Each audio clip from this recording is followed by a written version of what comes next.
Hi everybody, it's great to be back here on Itamar again, and we're going to do our next Torah lesson. This Torah lesson, I read something, I want to base it on something I read from Rav Yoshua Shapiro from Ramat Gan, a city in Israel. He's the head of the yeshiva. He wrote a beautiful article, and I'd like to mention in a certain idea that he spoke about. It connects with our topics that we've been discussing over the months. And the question we have to ask ourselves is that Abraham was sort of, in one way, commanded to separate himself from the entire world. And how do we see this? Of course, Lech Lecha, leave the land of your forefathers that you were born, and go to the land that I will show you. And he comes to the land of Israel, and thus separating himself from the entire world, from his father's house, and from the Gentile world. And the end of last week's portion, we read about how he was at 99, was circumcised. And again, circumcision is separating himself from the entire Gentile world, which wasn't commanded to do so.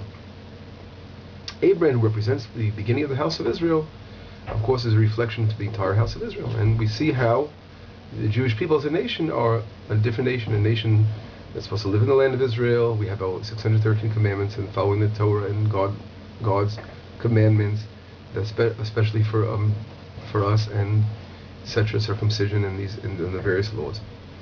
On the other hand, we see that Abraham is called Av Hamon Goyim Nitaticha.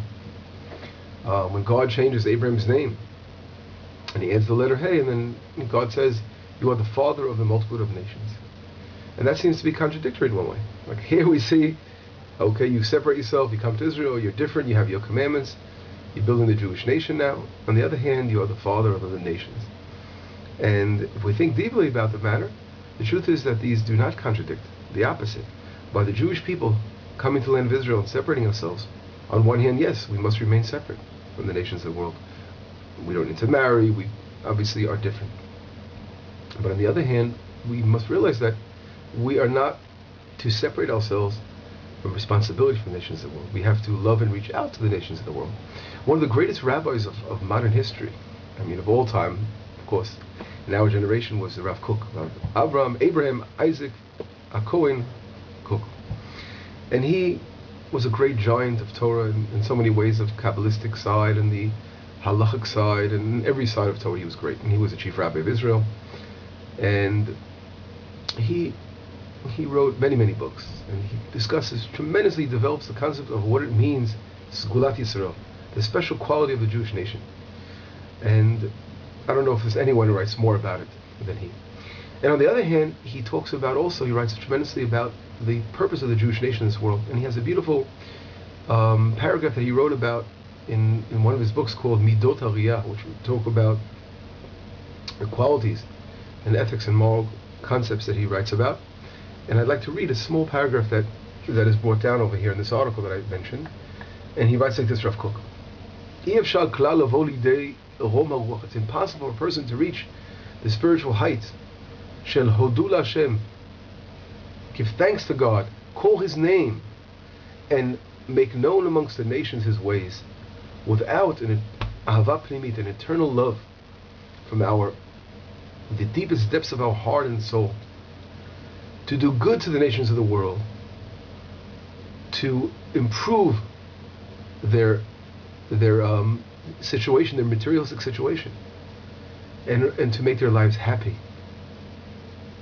This characteristic trait, Rav Kook writes, will bring about and will prepare for the spirit of the Messiah to descend upon the Jewish nation. Now, what does this all mean? Rav Kook is saying exactly what we mentioned a minute ago, is that the Jewish nation, we are not meant to sit around and worry about ourselves. We have to take care of ourselves. Obviously, we have to worry about our spiritual growth and do what God commanded us. But we have to realize that we have a mission as well. And our mission, which eventually will bring about the world redemption of the entire world, the whole world will know what God is all about. This will happen when we reach out to the world. And to realize that although we're separate on one hand, we are circumcised, we are observant of all the 613 commandments, we have one nation that belongs to the Jewish people. But on the other hand, we must love and reach out and care and try to improve the world situation not only spiritual situation, but in all situation. Because when we worry about the spirituality, we are rectifying the world, and they will have a blessing of a materialistic blessing as well. And this happens through, of course, our teaching the way of Hashem, showing God's light to the entire nations of the world. And this is where this is what Abraham's all about. And this is we see in one hand that those two sides over there, his circumcision and his coming to Israel, separating him, but on the other hand, he's the father of the multitude of nations. And to add an additional thing, which is amazing, this week's portion opens up with Abraham sitting at this hot, it's hot out there, rabbis tell us, he's sitting at the heat of the day, and of course he just finished this circumcision, he's weak from it, but he wants to do kindness. He doesn't want to sit down and rest, he's sick. He had a difficult operation. But he's looking to do chesed, kindness. And these three people come, and they're not Jewish. Who are they? I mean, obviously they're angels, but Abraham doesn't know who they are at the time, but he's reaching out to others. And the first thing, as he's separating himself, he's not saying, okay, I'm different, I'm going to hide in my tent. But he's coming out of the tent. He's sitting in front of the tent and waiting to do the love and kindness. So I think that this idea really strengthens the words of Rav Shapira. We think about how it's so connected. But anyway, it's been great to be back again with you guys, and girls, and everybody. And have a great Shabbat. We'll be in touch, and we miss you all. Come to visit Itamar. Bye-bye. Shabbat Shalom.